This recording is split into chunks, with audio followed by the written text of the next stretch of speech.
Assalamualaikum dengan Mbak Nurma. Waalaikumsalam, iya Bu.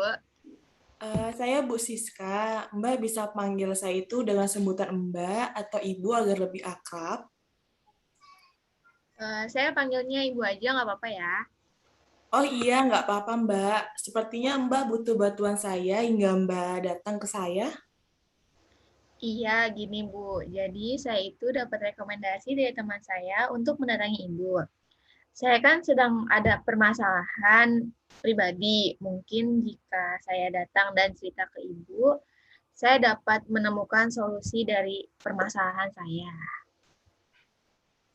Oh, jadi Mbak Nurma sudah paham ya datang ke saya ini untuk apa? Iya.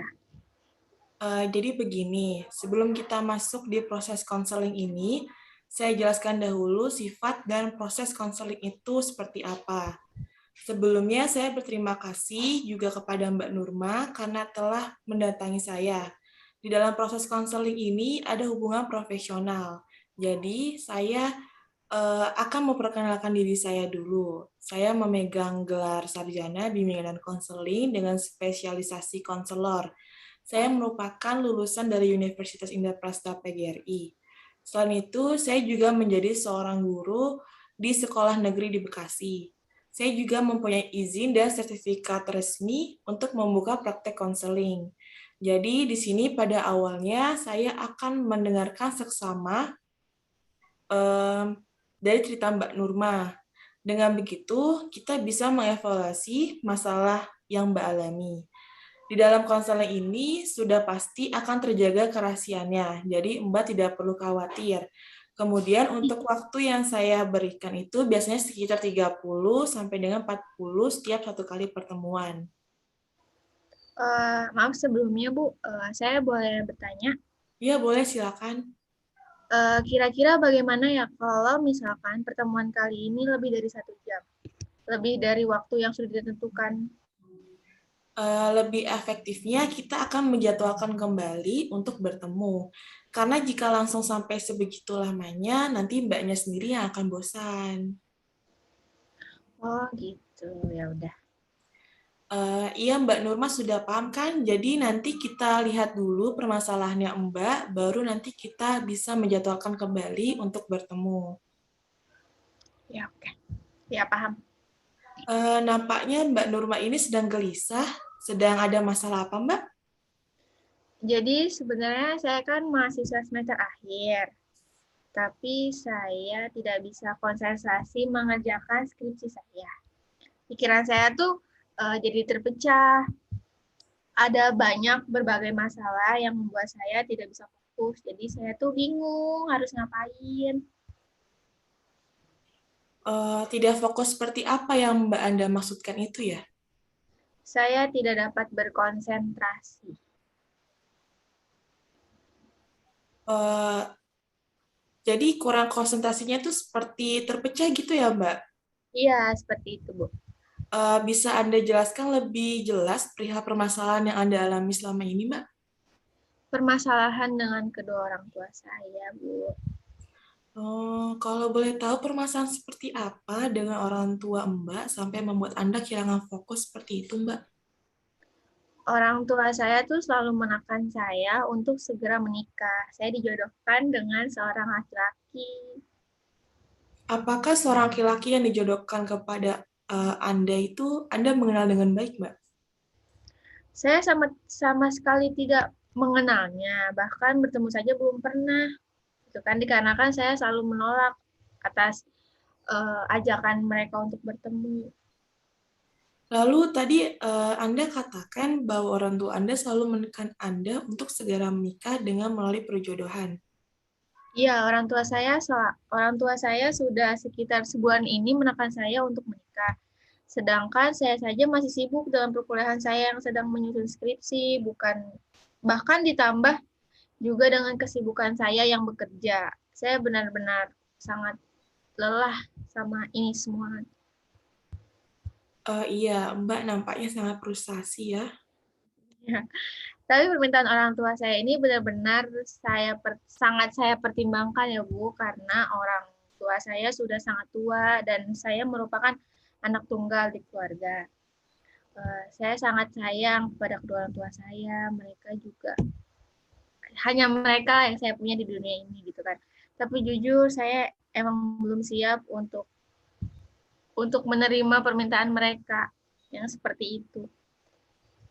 Jadi Anda tidak fokus dan merasa sedih karena memikirkan orang tua Anda atau memikirkan diri Anda sendiri. Kalau ditanya seperti itu, lebih tepatnya saya memikirkan kedua orang tua saya sih, Bu.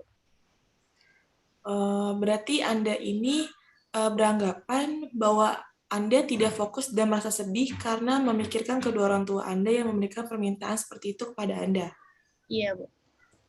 Lalu sampai saat ini kepedulian Anda tertuju pada kuliah dengan harapan ingin fokus pada skripsi. Mungkin sekarang ini Anda tinggal merinci mengenai permasalahan orang tua Anda yang menjadi fokus utama atau lebih fokus ke hal yang lain.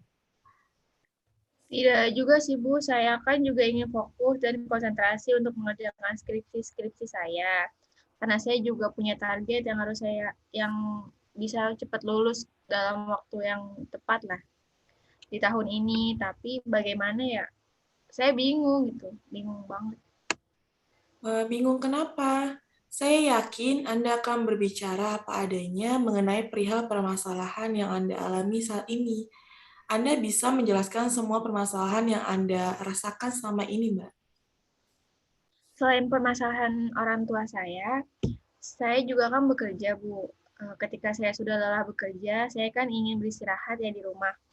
Tapi saya tuh tidak bisa beristirahat, Bu, karena ada permasalahan yang mengganjal di dalam pekerjaan saya. Kalau saya boleh tahu, Anda bekerja di mana ya, Mbak, sekarang ini? Kebetulan saya bekerja di salah satu restoran di Bekasi. Salah satu teman kerja saya ada yang memandang tidak enak pada saya, Bu. Karena menurut saya, hasil kerja saya lebih banyak daripada dia. Oh, jadi itu yang menjadi masalah Anda di tempat kerja Anda saat ini. Iya, jadi itu yang bikin saya kepikiran, Bu. Lalu bagaimana Anda tahu bahwa teman Anda itu tidak menyukai Anda? Kan kelihatan tuh dari raut mukanya kan, ketika dia melihat saya, mukanya seperti tidak menyukai saya gitu, seperti melirik tidak suka pokoknya. Apakah ada juga seperti itu ketika melihat teman yang lain? Kalau masalah itu sih, saya belum coba tanya kepada teman-teman saya, apakah dia memang melakukan seperti itu kepada saya, atau juga dengan teman-teman saya. Mungkin nanti saya akan coba bicara menanyakan kepada teman-teman saya. Oke, saya mengerti apa yang Anda rasakan. Tapi ini mungkin bukan salah satu yang harus Anda fokuskan untuk saat ini. Mungkin Anda hanya harus memikirkan salah satu dari beberapa permasalahan yang Anda rasakan. Bagaimana? Ya juga sih Bu, kan saya juga ingin fokus ke skripsi saya. Lalu perihal teman Anda yang Anda rasakan tidak menyukai Anda ini, apakah hal tersebut berdampak pada kinerja Anda? Kalau saya rasa untuk saat ini tidak berdampak dalam kinerja saya, Bu. Oke, jadi lalu Bagaimana ya? Eh, saya pikir itu tidak masalah juga sih, Bu, untuk selagi dia tidak mengganggu kinerja saya dalam bekerja. Oke, kita kembali pada permasalahan skripsi Anda terlebih dahulu ya. Saat ini kan Anda ingin sekali fokus dan menyelesaikan skripsi tepat waktu. Sejauh ini, apa yang Anda lakukan untuk dapat kembali ke fokus untuk mengerjakan skripsi tersebut? Untuk saat ini sih saya berusaha menghilangkan pikiran-pikiran yang tidak penting dan mengganggu kinerja saya untuk mengerjakan skripsi saya. Lalu, Seperti itu, Bu. Saya akhir-akhir ini melakukan kegiatan di luar kampus yang menurut saya dapat membuat merefresh kembali pikiran saya. Saya jalan-jalan dengan teman saya pergi menonton, saya mengikuti organisasi yang membuat saya bisa merefresh otak saya kembali. apakah hal-hal seperti itu dapat membuat Anda fokus kembali pada pengerjaan skripsi Anda pada saat ini?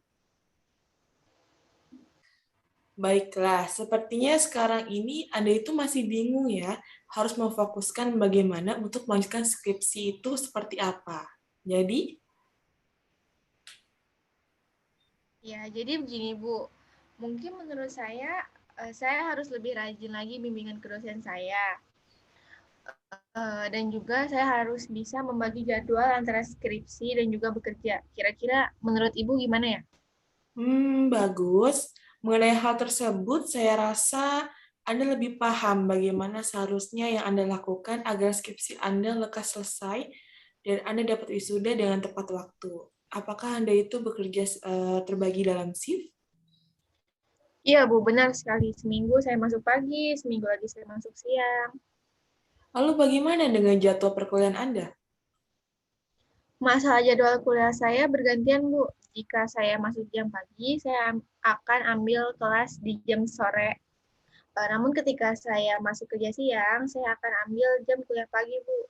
Kadang saya juga bingung ketika jadwal saya bentrok, saya tuh tetap pusing. Iya, saya mengerti dengan kondisi Anda. Pasti memang berat ya menjalankan harus kuliah dan harus bekerja juga itu memang sangat berat. Iya, Bu. Sejak kapan Anda bekerja dan berkuliah? Kurang lebih sejak semester 2. Sekarang Anda sudah semester akhir, berarti Anda harus bisa meminimalkan beban yang Anda rasakan. Saya kira Anda juga mampu menghadapi beban itu, meskipun jadwal terkadang memang bentrok ya, antara kerja dan kuliah. Saya yakin ke depannya Anda juga pasti bisa dan kuat, karena sejauh ini Anda dapat melalui itu semua. Iya sih, Bu. Kadang kalau dipikir-pikir itu ternyata saya bisa loh ngelewatin itu. Iya, karena itu semua, karena kemauan dan kemampuan Anda.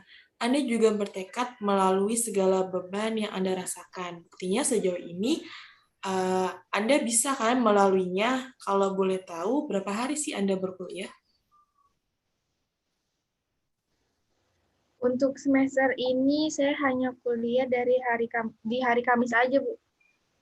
Berarti di hari Jumat sampai dengan hari Minggu itu Anda memiliki waktu luang ya, tidak bekerja. Iya, Bu. Biasanya kalau hari Jumat sampai Minggu, apa yang Anda lakukan? Hari Jumat sampai Minggu kadang saya mengerjakan tugas, Bu. Kadang juga saya pergi jalan-jalan sama teman saya.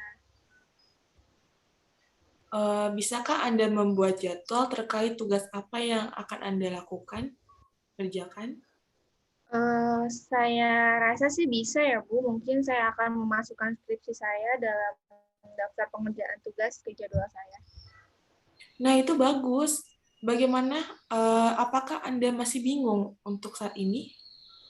Untuk saat ini tidak sih, Bu. Saya merasa sudah sedikit ada gambaran mengenai apa yang akan saya lakukan untuk menyelesaikan skripsi saya. Oke, bagus kalau begitu ya. Lalu apa rencana Anda untuk mengerjakan skripsi Anda selanjutnya? Mungkin saya akan membuat jadwal mengenai tugas apa saja yang akan saya kerjakan, begitu juga skripsi saya. Setelah itu, mungkin saya akan menemui dosen pembimbing untuk mengonsultasikan skripsi saya yang mungkin akan ada perbaikan-perbaikan itu. Seperti revisi. Baiklah, saya mengapresiasi rencana Anda ini setelah kita berdiskusi bagaimana perasaan Anda saat ini, Mbak. Untuk saat ini, saya merasa jauh lebih lega sih, Bu, karena ada seseorang yang ingin mendengarkan cerita saya. Oke, bisa kita simpulkan ya tentang pembicaraan kita hari ini. Jadi, Anda di sini itu memiliki permasalahan tidak fokus terhadap skripsi dan permasalahan dengan orang tua Anda yang membuat Anda menjadi kepikiran sampai saat ini. Lalu, Anda memiliki rencana-rencana yang akan Anda lakukan untuk pertemuan selanjutnya. Bisakah kita bertemu lagi untuk mengevaluasi rencana-rencana Anda yang telah Anda lakukan? Sangat bisa, Bu. Tapi sebenarnya saya masih ada yang mengganjal perihal permasalahan dengan orang tua saya yang mengganggu di pikiran saya. Saya mengerti perasaan Anda, namun saat ini yang menjadi tujuan utama kita adalah mengenai skripsi dan kuliah Anda saat ini. agar dapat lulus tepat waktu. Mengenai permasalahan di orang tua Anda, kita bisa menjadwalkan di lain kesempatan. Di lain kesempatan, kita akan membicarakan masalah ini lebih lanjut. Bagaimana? Ya, bisa. Untuk pertemuan selanjutnya, kita akan membahas evaluasi terkait rencana yang telah Anda lakukan. Kemudian kita bicarakan lagi perihal permasalahan yang Anda alami. Iya, Bu. Kalau begitu, kapan kita bisa bertemu lagi? Eh, mungkin minggu depan. Oke, baik kita akan bertemu lagi minggu depan. Sementara ini, apakah Anda masih ada yang ingin disampaikan? Saya kira sudah cukup sih, Bu. Nah, cukup. Oke, tidak ada lagi yang ingin disampaikan? Ya, cukup. Sudah. Kita tutup pembicaraan kita kali ini ya Mbak. Saya sangat berterima kasih juga karena Mbak Nurma ingin menemui dan mempercayai saya. Sekali lagi, saya terima kasih sebanyak-banyaknya. Iya, Bu. Terima kasih kembali ya, Bu. Selanjutnya saya pamit dulu ya, Bu. Oh iya, silakan Mbak. Sebelumnya saya juga minta maaf kalau masih banyak salah. Iya, Bu. Tidak apa-apa. Assalamualaikum. Waalaikumsalam.